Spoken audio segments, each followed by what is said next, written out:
अपन start करें payroll.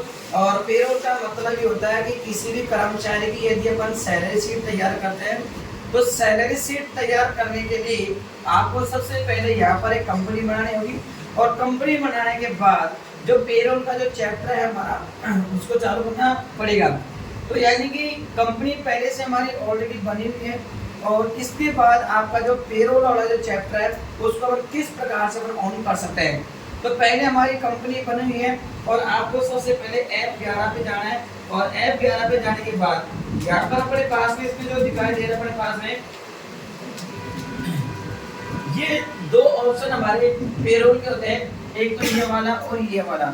इन दोनों option को आपको यस करना पड़ेगा। जैसे मैंने इसको यस किया और इसको यस किया।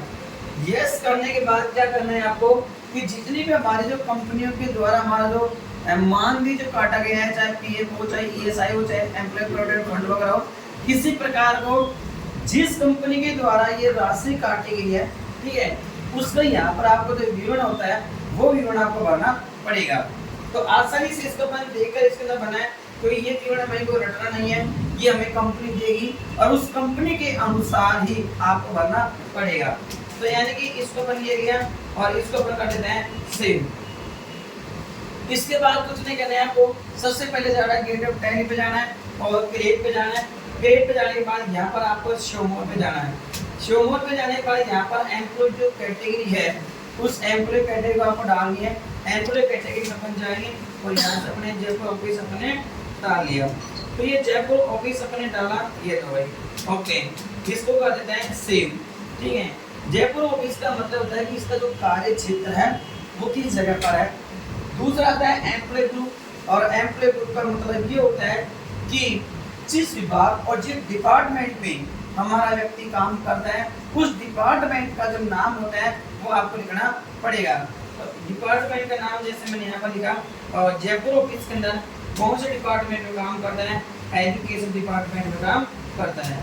यहाँ जाकर इसको अपन कर देते हैं सेव। ये सेव करने के बाद फिर आपको यहाँ पर एम्प्लॉय आता है, एम्प्लॉय थोड़ा बाद में बनाएंगे और यहाँ पर यूनिट, यानी कि जब कोई कर्मचारी होगा तो उसको यदि अतिरिक्त समय देकर काम करता है, यानी कह सकते हैं आवर टाइम वगैरह जो होते हैं, ठीक है, तो आवर टाइम के लिए अभी जो होता है ये काउंटिंग उसकी जो गणना होती है आवर्स के अंदर होती है। आवर्स हमारे पास में HRS के नाम से यानी घंटे के हिसाब से काम करता है, तो वो अपन तैयार करेंगे।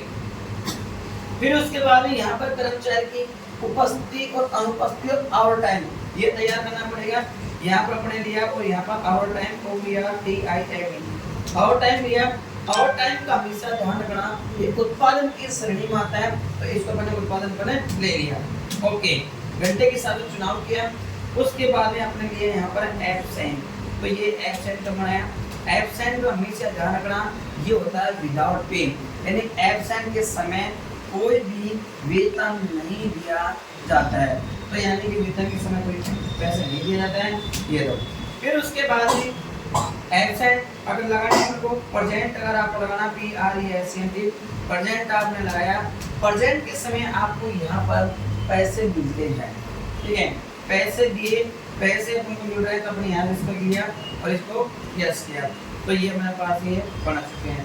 अब इसके बाद में आता है हमारा पे हेड्स। पे हेड्स का मतलब होता है कि एक कर्मचारी को जितना भी मानदेय दिया जाता है उन सभी मानदेयों की सूची यहाँ पर तैयार की जाती है, ठीक है।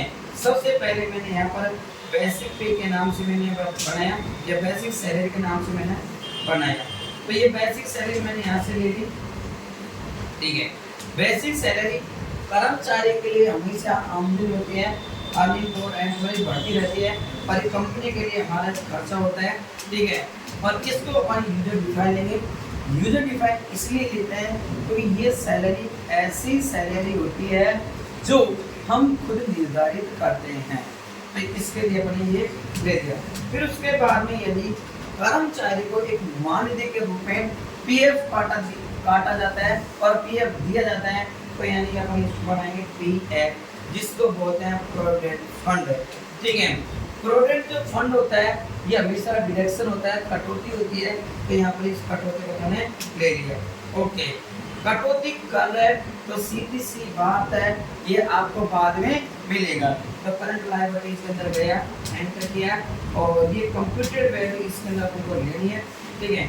नॉट ऐड करके लिया, इसमें से फॉर्मूला लिया, बेसिक सैलरी ये लो। अब यहाँ पर पे आपकी जो बेसिक सैलरी में से कितना कट रहा है वो आपको यहाँ पर डालना पड़ेगा। मान लो अपनी बेसिक सैलरी 10,000 है, 10,000 का 10% 1,000 रुपए आपकी सैलरी में से कट जाएगा।